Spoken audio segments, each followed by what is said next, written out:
सामने बैठे government senior secondary school में ज्ञान की गंगा बहाने वाले शिक्षकगण,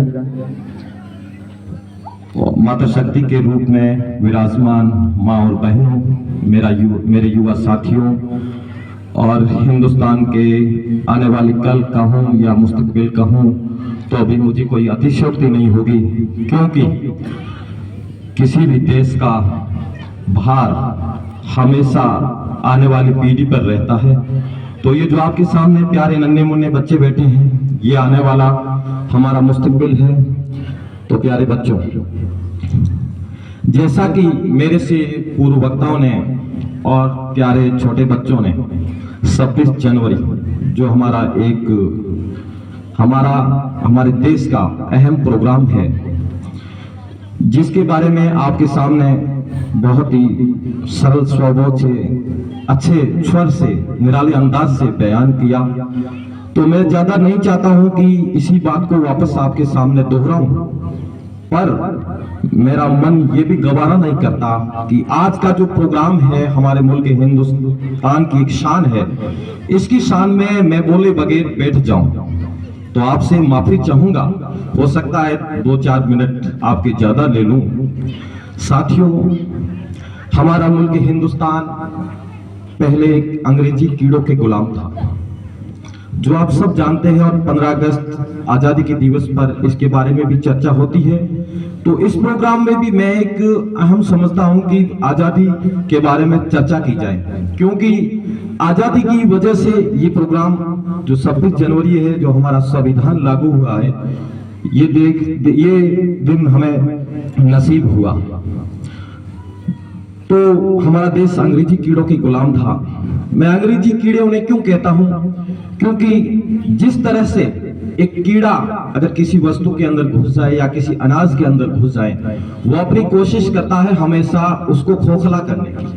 तो इन्हीं ही तरह उन अंग्रेजी कीड़ों ने हमारे देश को अपने स्वार्थ के लिए, सिर्फ उनके स्वार्थ के लिए हमारे देश को खोखला करने की कोशिश की।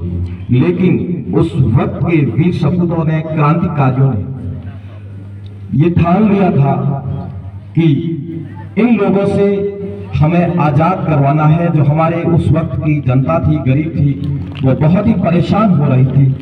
तो उनकी परेशानी उनसे देखी ना गई, तब कई क्रांतिकारी, महात्मा गांधी, सुभाष चंद्र बोस, चंद्रशेखर आजाद, भगत सिंह, अशफाक उल्लाह खान, ऐसे कई क्रांतिकारी वीर थे जिन्होंने अपनी जान की परवाह किए बगैर, उन्होंने ये नहीं सोचा कि अगर हम शहीद हो गए तो हमारे पीछे परिवार का क्या होगा, कुछ ना सोचते हुए अपना बलिदान दिया, यहाँ तक कि फांसी के फंदों को चूम लिया। हमारा मुल्क हिंदुस्तान आजाद हो गया।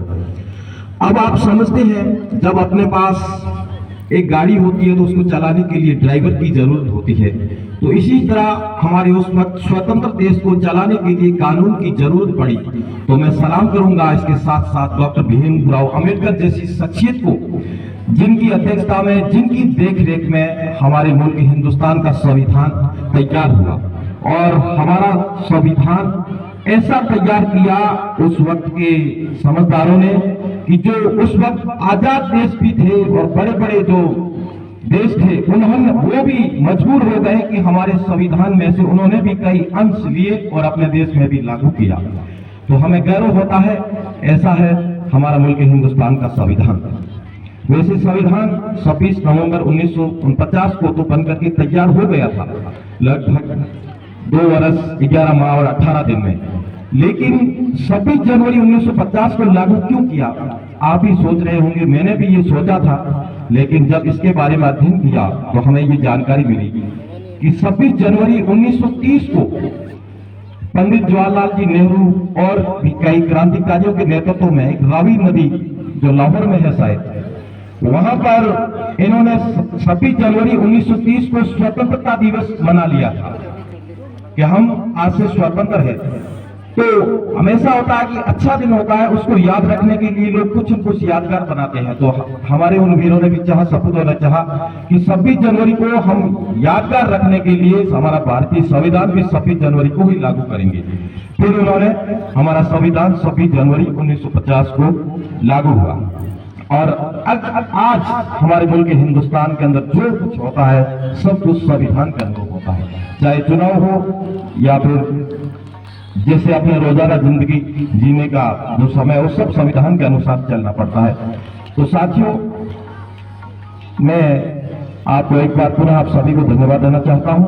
जैसा कि मैं ये भी चाहता हूं कि आज का प्रोग्राम हमारी शिक्षा से संबंधित जुड़ा हुआ है, प्यारे बच्चे हैं और भी कई स्टूडेंट जो सामने खड़े हैं और अभिभावक। सबसे अच्छी बात है कि अभिभावक मौजूद है, तो हमें चाहिए शिक्षा की तरफ तवज्जो देना चाहिए।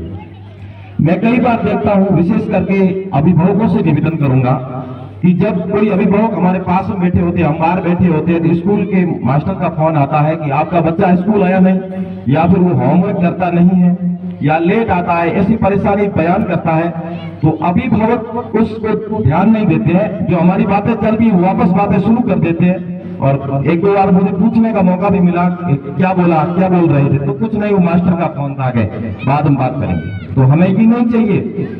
मास्टर जो कहते हैं, अध्यापक जो कहते हैं, वो आपके जो प्यारे नन्हे फूल बैठे हैं इनके भविष्य के लिए करते हैं। तो इस चीज को हमें हल्के में नहीं लेना चाहिए। आज अपन किसी अधिकारी को देखते हैं, शिक्षक को देखते हैं, अपन प्रशासनिक काम के लिए जाते हैं, तो वहां अपन इधर उधर भुगतते हैं, काम नहीं होता है, तो अपन को ये एहसास होता है कि काश हम भी पड़ जाते और आज इस ओहदे पर होते तो हमें ये समस्या नहीं देखने को मिलती। तो ये अल्फाज आपके बच्चे ना बोले कि बच्चों को कल भविष्य में ये नहीं बोलना पड़े कि हम पढ़ जाते तो आज कहीं अच्छे होते थे होते। तो हमें चाहिए उनकी तरफ ध्यान रखना चाहिए और विशेष स्टाफ से बातचीत भी करनी चाहिए, स्कूल के बारे में जानकारी लेना। अगर आप स्कूल आओगे तो आपका बच्चा भी ध्यान से पढ़ेगा और स्टाफ को भी एक शक होगा, भय होगा आपका। जिस तरह से बच्चों का आपके स्टाफ का बच्चों के अंदर भय, तो इस तरह से स्कूल स्टाफ के अंदर भी आपका भय होना चाहिए। आपको ये स्वतंत्रता है, आपके पास ये स्वतंत्रता है कि आप जाकर के उनसे चर्चा कर सकते हैं कि मेरे बच्चे की क्या स्थिति है। आप उनसे जाकर पूछ सकते हैं, आपको कोई रोकने की मना नहीं करेगा।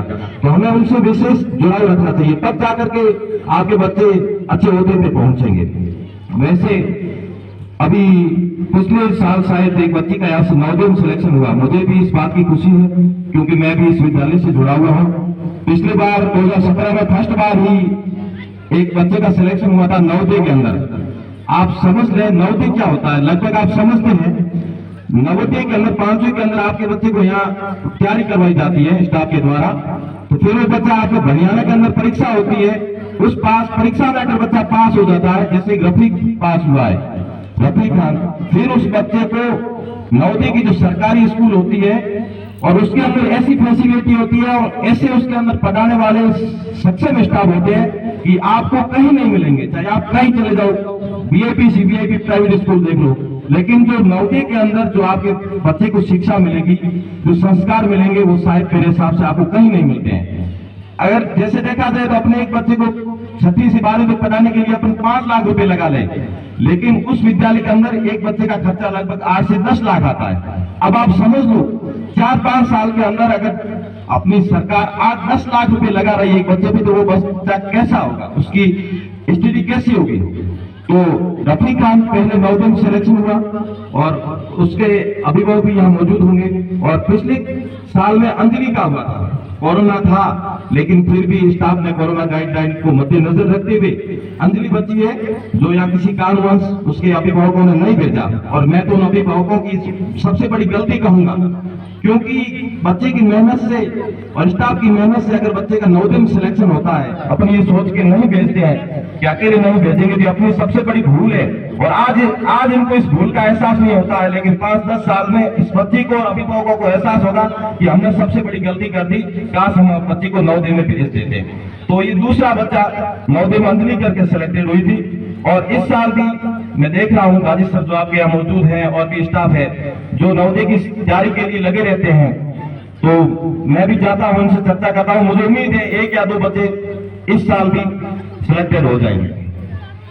और आपके सामने जैसे अनुशासन बच्चों से कहना चाहूंगा कि अनुशासन से जो बच्चे अच्छे अनुशासित थे उनको आज सम्मानित किया गया।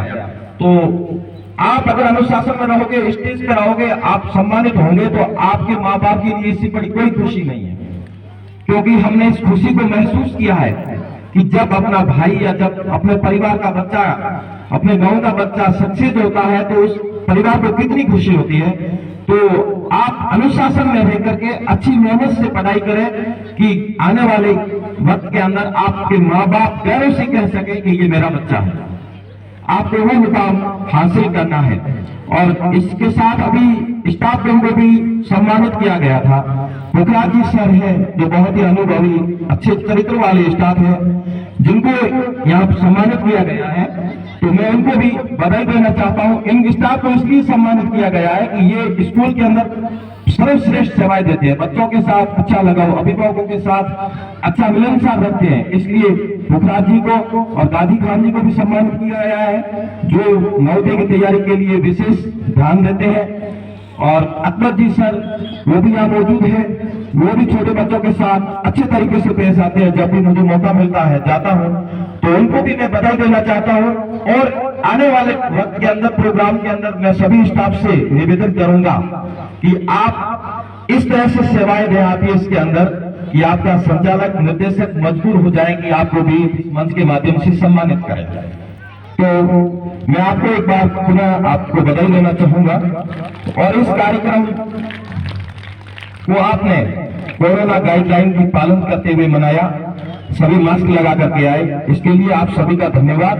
और आगे भी आपको कहना चाहूंगा, ये जो रोग चल रहा है बहुत ही खतरनाक है, आप इसका विशेष